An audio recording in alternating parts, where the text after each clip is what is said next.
everyone. Our today's topic is equation of respiration. हम इसमें जो रेस्पिरेशन होता है, एनर्जी रिलीज होती है, उसके इक्वेशंस के बारे में पढ़ेंगे। हमने प्रीवियस वीडियो में रेस्पिरेशन जाना था, रेस्पिरेशन क्या होता है और कितने टाइप के रेस्पिरेशन होते हैं। एक बार फिर से हम रिवाइज कर लेते हैं बच्चों। रेस्पिरेशन एक प्रोसेस होती है जिसमें जो खाना हमने खाया है उस फूड का ब्रेकडाउन हो करके एनर्जी का रिलीज होना। अब ये एनर्जी हमें क्यों रिक्वायर्ड होती है? यस, हमारे वर्क करने के लिए, स्टडी के लिए, इन सारी चीजों के लिए, रिपेयरमेंट, ग्रोथ, इन सब के लिए हमें रेस्पिरेशन की और एनर्जी की जरूरत होती है। क्लियर है? ओके, सो बच्चों इस वीडियो में हम लोग पढ़ेंगे इक्वेशंस क्या होती है। सबसे पहले अगर मैं बात करूं, हमारी बॉडी में फूड किस फॉर्म में होता है बताइए जरा। यस, ग्लूकोज के फॉर्म में होता है। वेरी गुड, ग्लूकोज के फॉर्म में होता है। अगर इस ग्लूकोज को मैं फॉर्मूला में लिखूं तो ग्लूकोज का फॉर्मूला क्या होता है? C6H12O6, ये फॉर्मूला होता है।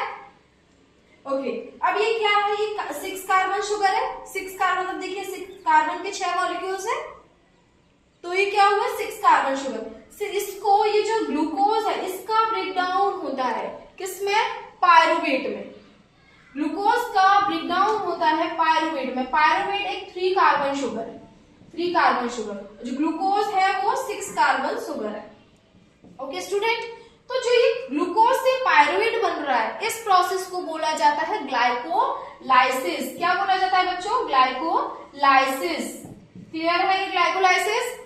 फिर से बता रही हूं, जो हम फूड खाते हैं वो फूड ग्लूकोज के रूप में होता है हमारी बॉडी में। फिर जब रेस्पिरेशन होता है तो उस केस में ग्लूकोज से पायरुवेट में कन्वर्जन होता है।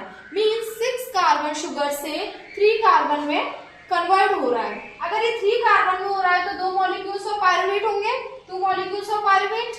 ओके, इस प्रोसेस को बोला जाता है ग्लाइकोलाइसिस। ओके, ये जो ग्लाइकोलाइसिस प्रोसेस है ये हर एक ऑर्गेनिज्म में चलती है, चाहे वो ऑर्गेनिज्म एरोबिकली रेस्पायर करे या एनारोबिकली। हर एक ऑर्गेनिज्म में ये जो ग्लाइकोलाइसिस की प्रोसेस है वो चलेगी। ठीक है, और ये जो ग्लाइकोलाइसिस की प्रोसेस है वो हमारे सेल के साइटोप्लाज्म में होती है। कहां पर होती है बच्चों? साइटोप्लाज्म में। अब जो पायरुवेट बन गया, अब इसका हमारा जो एक्चुअली मीन्स होता है जो फूड से एनर्जी लाना। अब यहाँ पे आपको कोई एनर्जी दिखाई दी? कोई एनर्जी बनी कहीं? नहीं। तो हमें इसको भी तोड़ना पड़ेगा, आगे जाके तोड़ना पड़ेगा ना।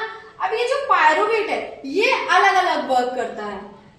जो एरोबिक कंडीशन में अलग काम करता है, एनारोबिक कंडीशन में अलग काम करता है। ठीक है, अब एरोबिक की बात करूं तो एरोबिक में पायरुवेट हमारा बनाता है एटीपी, काफी अच्छे अमाउंट में एटीपी जनरेट करता है और ऑक्सीजन निकलता है। और क्या होता है बच्चों बताइए? चलिए आप होमवर्क करके लाएंगे, आपको बताना है। ये आज के लिए हम इतना ही रखते हैं।